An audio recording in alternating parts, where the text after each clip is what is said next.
మన మొన్నటి వరకు జరిగినటువంటి మార్వాడి గో బ్యాక్ ఉద్యమంలో భాగంగా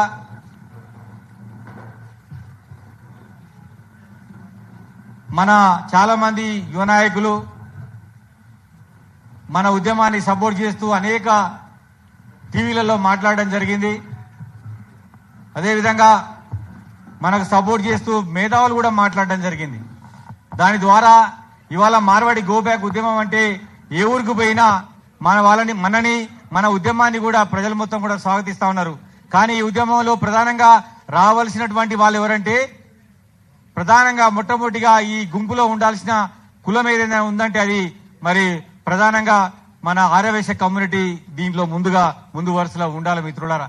వాళ్ళు లేకుండా వ్యాపారస్తులు లేకుండా ఈ ఉద్యమాన్ని నడపడంలో అర్థం ఉండదని మరి మన నాయకుడు కడరెడ్డి శ్రీహరణ గారు గద్వాల వ్యాపారస్తుల సంఘాన్ని పెడితే ఆ సంఘాన్ని ఇన్వైట్ చేసి వాళ్ళతో చర్చించి ఇవాళ మన బచావ్ మూవ్మెంట్ అని పెట్టి ఉద్యమాన్ని నడిపిస్తా ఉన్నాం. అదేవిధంగా పద్మశాలి కులస్తులు బట్టల వ్యాపారం మొత్తం కూడా వాళ్ళ చేతులకు వెళ్ళిపోతా ఉన్నది. వాళ్ళు మేలుకోకపోతే తెలంగాణ రాష్ట్రంలో బట్టల వ్యాపారం మొత్తం కూడా నార్త్ ఇండియా వ్యాపారాల చేతులకు వెళ్ళిపోతుంది. 5 కులాలైనటువంటి విశ్వకర్మల మరి ప్రధాన వృత్తి అయినటువంటి వడ్రంగం, కమ్మరి, కుమ్మరి, అదేవిధంగా బంగారం పని, అవి కూడా బంగారం పని అయితే మన చేతిలో లేదు, మొత్తం కూడా మార్వాడిల చేతిలో వెళ్ళిపోయింది. వాళ్ళు మొత్తం బంగారం పేరిట బంగారం అమ్మడం పేరిట వాళ్ళందరూ కూడా వడ్డీ వ్యాపారం చేస్తుండ్రు. ఈ మధ్య కాలంలో మాలిక్ చౌదరి అని మరి ఇక్కడ ఫిలిం నగర్ లో 20 కోట్ల రూపాయలు జమ కాగానే 20 కోట్ల రూపాయలు విలువ చేసే బంగారం ఎత్తుకుని పోయిండు. అదేవిధంగా భువనగిరిలో 4 కోట్ల రూపాయల బంగారం ఎత్తుకుపోయిండు.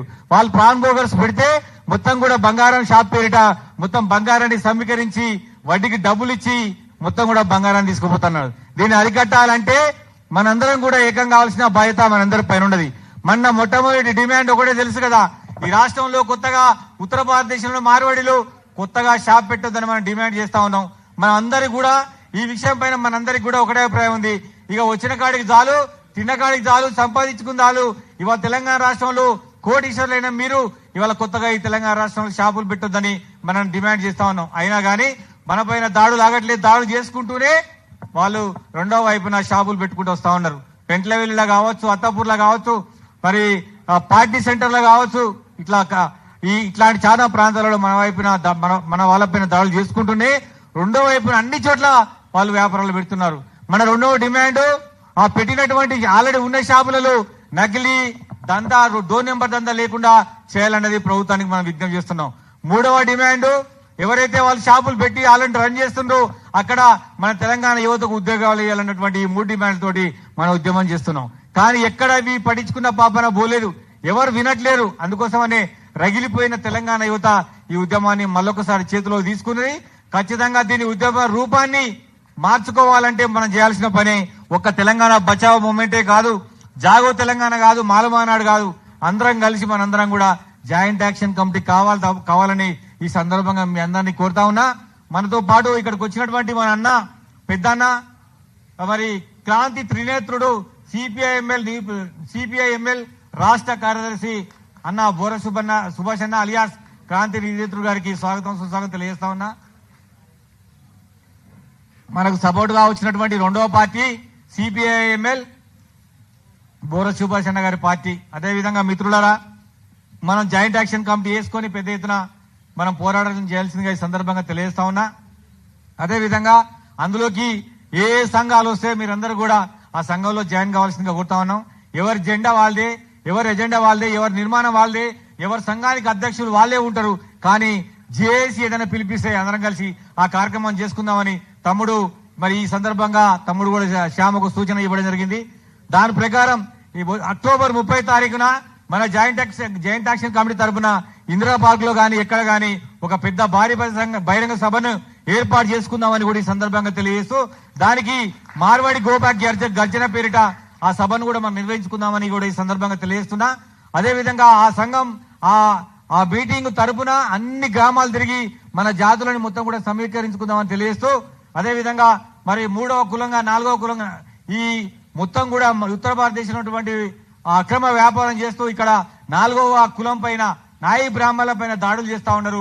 కొత్త సేలులు పెట్టి 500 రూపాయల నుంచి 1000 రూపాయల వరకు ఛార్జ్ చేసుకుంటూ కొత్త నాయి బ్రాహ్మణ సేలులు పెడతా ఉన్నారు. స్వాగతం సుస్వాగతం అన్నగారు. మరి వైశ్య వికాస వేదిక రాష్ట్ర అధ్యక్షులు కాసం సత్యనారాయణ గారిని కోరుతా ఉన్నాను. ఈ సందర్భంగా అడుగుతున్నాడు. కాసం సత్యనారాయణ గారు వైశ్య ప్రతినిధి, వాళ్ళు లేకపోతే ఉద్యమం లేదు అని మనం అనుకుంటా ఉన్నాం. ఎందుకంటే ఈ ఉద్యమంలో మొట్టమొదటి దెబ్బ పడే వాళ్ళు ఎవరంటే వైశ్యులు.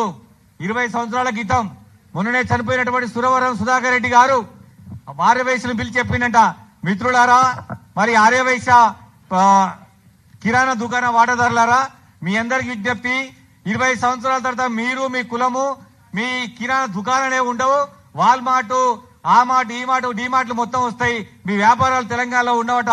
మొన్న చనిపోయింది ఆయన, అది నిజమైంది. ఇవాళ మన తెలంగాణ ప్రాంతంలో ఉన్నటువంటి ఆర్యవైశ్యులు నడుపుకునేటువంటి కిరాణా కోమట్లు నడుపుకునే కిరాణా దుకాణం మొత్తం పోయినాయి తెలంగాణ రాష్ట్రంలో. వాళ్ళతో మనకు ఎంతో అనుభవం ఉన్నది. అయ్యా సేటు గారు, మా పిల్లగానికి బడి అంటేనే పైసలు ఇస్తాడు సేటు గారు. అదే విధంగా మరి ఆరోగ్యం బాగాలంటే పైసలు ఇస్తాడు, ఆ పెళ్లి అంటే పైసలు ఇస్తాడు. చివరికి ఎగ్గొట్టిన ఆయన్ని కొట్టిన అవనడు. ఎందుకంటే ఆ సేటు మనం అందరం కలిసి పుట్టిన వాళ్ళం తెలంగాణలో.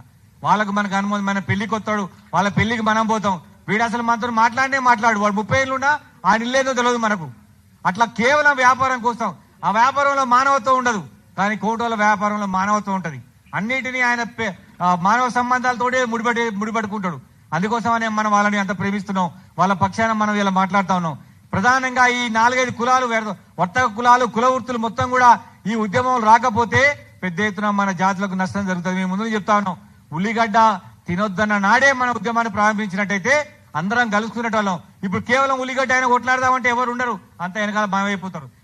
ఈ రాష్ట్రంలో ఉన్నటువంటి ఏ మనిషికి, ఏ కులానికి, ఏ వృత్తికి నష్టం జరిగినా మనం ముందు నిలబడాలి. అప్పుడే ఈ ఉద్యమం వాళ్ళు రాకని మనం ఆపుకోవచ్చు. ఇప్పుడు అందరూ అంటా ఉన్నారు మార్వాడి గోబ్యాక్ అంటే, ఇప్పుడు ఎందుకు మరి అది వాళ్ళని ఎందుకు పంపాలంటారు? మేము మార్వాడి గోబ్యాక్ అంటే నినాదం, కానీ వాళ్ళని మొమ్మన్నట్లే ఇడ్లీ సాంబార్ గోబ్యాక్ అన్నాం. ఇడ్లీ సాంబార్ ఉందా లేదా? ఇది కూడా అంతే. మన డిమాండ్ ఏంటంటే కొత్తగా రాష్ట్రంలో షాప్ పెట్టొద్దు, ఫస్ట్ డిమాండ్ ఇది. దానికోసం మనం పనిచేస్తా ఉన్నాం. ఇప్పటికైనా ఆగండి, ఇక మీరు ఎంజాయ్ చేసింది చాలు, ఇక పెట్టిన షాపులు చాలని కూడా మనం వాళ్ళని డిమాండ్ చేస్తున్నాం. మనం ప్రధానంగా మార్వాడి గోబ్యాక్ జేఏసీలో మీరందరూ సంఘాలు, ఎవరెవరు సంఘాలు ఉండే వాళ్ళందరూ కూడా భాగస్వామ్యాలను కోరుతా ఉన్నా.